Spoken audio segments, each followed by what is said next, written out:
Ya, oke guys. Assalamualaikum. Balik lagi dengan gue Jaki. Dan pada video kali ini gue mau bahas Era guys ya. Era adalah salah satu saham yang di request oleh teman kita di YouTube. Dan gue sempet beberapa minggu atau beberapa hari ke belakang ini nggak update ya guys ya. Sorry karena memang gue sempet nonton Piala Dunia juga. Dari jam 5 kemarin tuh Argentina, lanjut ke pokoknya Inggris, dari terus Argentina dan sebagainya lah, terus Meksiko sama si Polandia.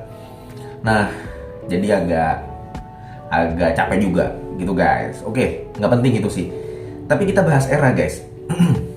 Gua akan langsung memunculkan laporan keuangannya ini guys ya, yang gua ambil dari tahun 2018, silahkan lu lihat. Dan gua akan mengajukan lu sebuah pertanyaan yang mana lu boleh pause. Setelah lu mendengar pertanyaan gue ini, lu boleh pause dan coba untuk menjawabnya. Kalau misalkan lu menjawab sesuai dengan yang gue jawab, berarti pikiran kita sama. Karena gini guys, di pasar modal lu nggak usah takut salah, nggak usah takut bener, nggak usah takut salah, nggak usah takut bener, nggak usah takut salah, dan lu harus berani menganalisa. Karena begini, lu lebih baik berani menganalisa kemudian lu kurang cermat daripada lu ngikutin orang lain guys, kayak begitu. Karena investor yang udah jago pun, investor yang mainnya udah MM-an, itu juga dia bisa salah, bukan bisa salah sih, bisa kurang cermat dan bisa floating loss juga, bisa minus juga.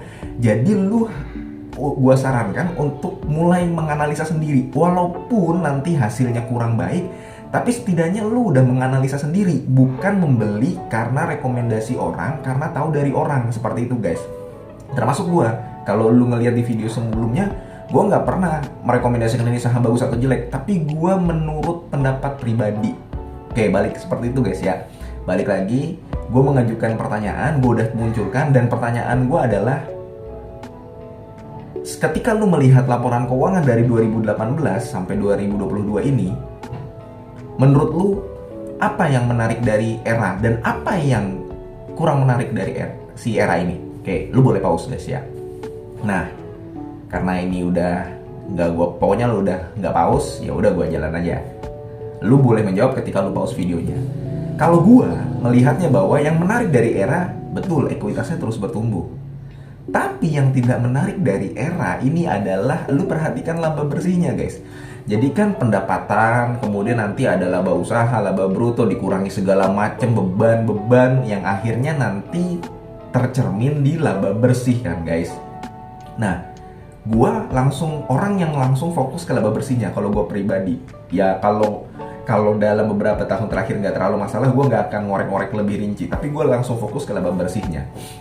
Laba bersihnya Era dari tahun 2018 sampai di tahun 2022 nggak kemana-mana guys, di situ aja.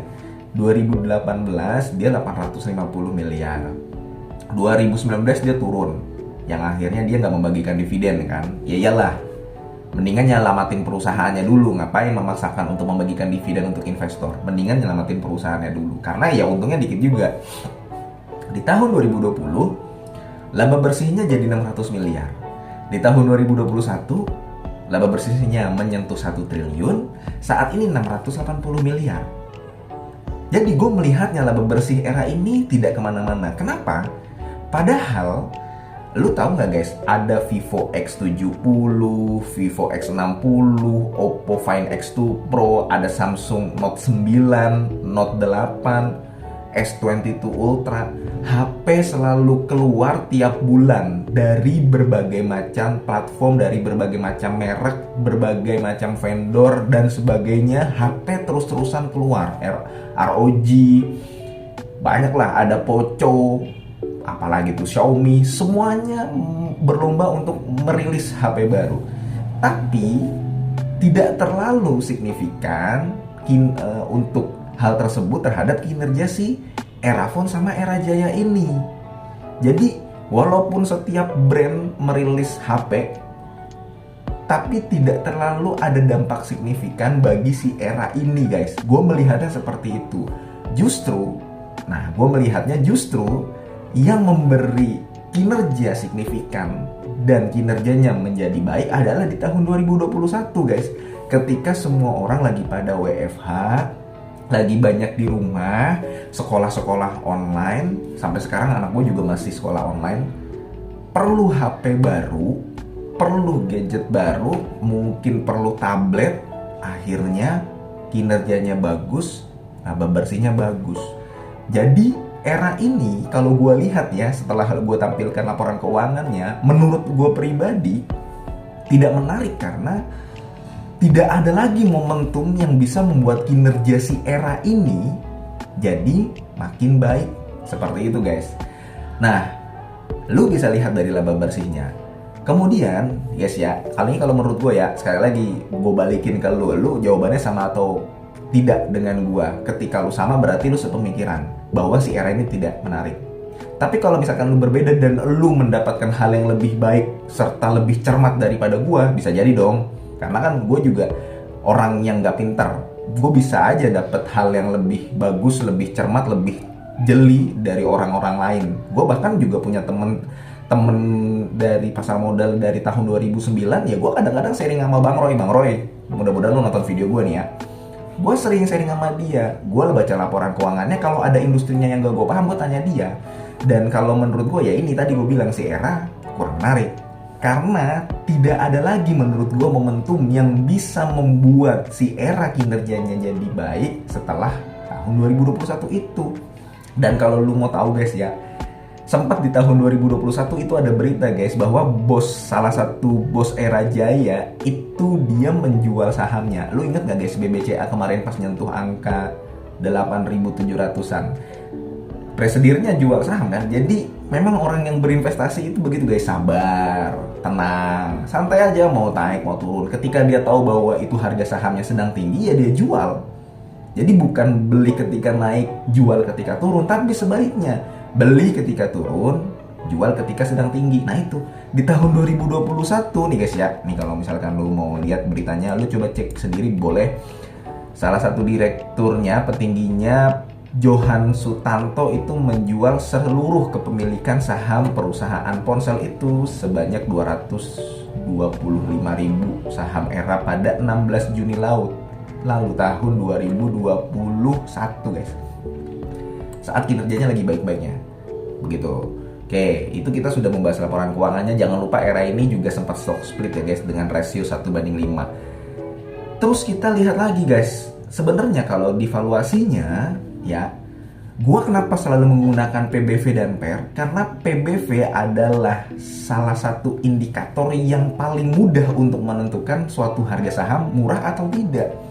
Setelah gua melihat PBV, baru gua ngelihat EPS-nya, baru gua ngelihat ke laba bersih, gua ngelihat ke PER-nya, gua ngelihat ke hal-hal lain, apakah dia punya pabrik, beli pabrik, akuisisi, kayak begitu guys. Tapi yang pertama gua lihat itu, ketika dari PBV-nya sama PER-nya aja gua udah nggak menarik, ya gua coba cari yang lain. Karena ada 800 perusahaan di Bursa Efek Indonesia. Kalau kita hanya terpaku sama satu saham aja, kita nggak bisa benar-benar ngulik, berburu saham yang sebenarnya kita nggak tahu ternyata murah dan bagus. Ada yang kayak begitu guys, seperti itu. Nah, balik lagi ke era, kalau gue lihat dari valuasinya, saat ini pun era yang dimana kinerjanya tidak terlalu bagus, dia juga valuasinya kurang menarik bagi gue. Karena kenapa? Dengan PBV 1, kalau di RTI 1 guys lu bisa lihat, tapi kalau gue hitungnya 0,99. Ini nggak murah, nggak mahal. Era mulai menarik ketika apa guys? Ketika valuasinya murah, udah under value banget. Ya PBV 0,6, 0,5. Cuman gue nggak tahu apakah market akan menghargai era dengan seperti itu. Karena perusahaannya juga nggak jelek kan. Nah, jadi dari kinerjanya juga nggak ada yang menarik menurut gue. Dari valuasinya juga biasa-biasa aja.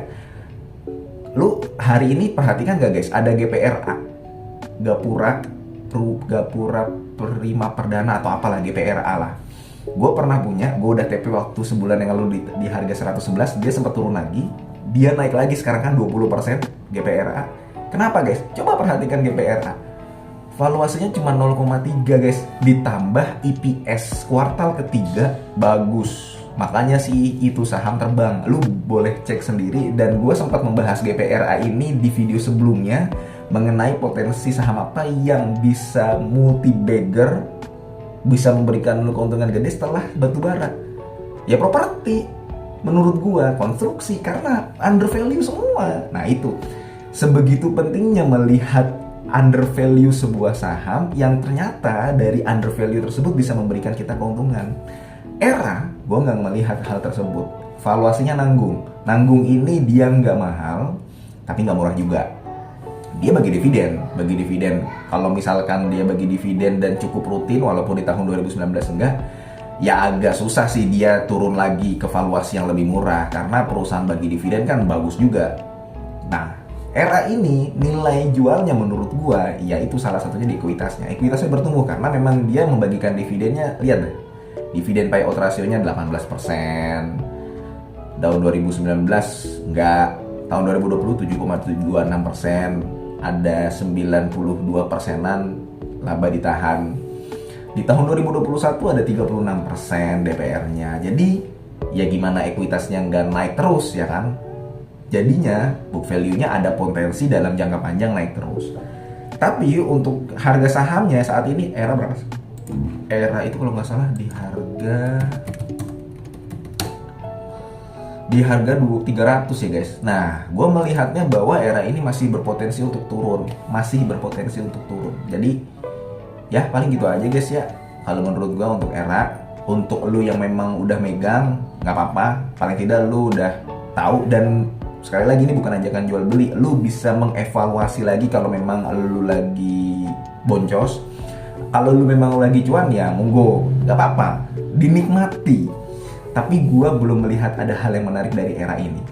Oke, gitu aja guys. Semoga video ini bermanfaat buat lo. Sekali lagi ini adalah satu permintaan dari teman kita ya guys ya. Gue bukannya mau nakut-nakutin, tapi gue berbicara mengenai data yang gue lihat dan menurut pendapat gue.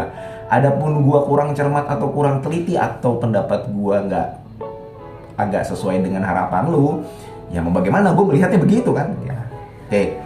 Mudah-mudahan video ini bermanfaat dan mudah-mudahan lu sehat selalu. Semoga kita bisa bertemu di video selanjutnya. Wassalamualaikum warahmatullahi wabarakatuh.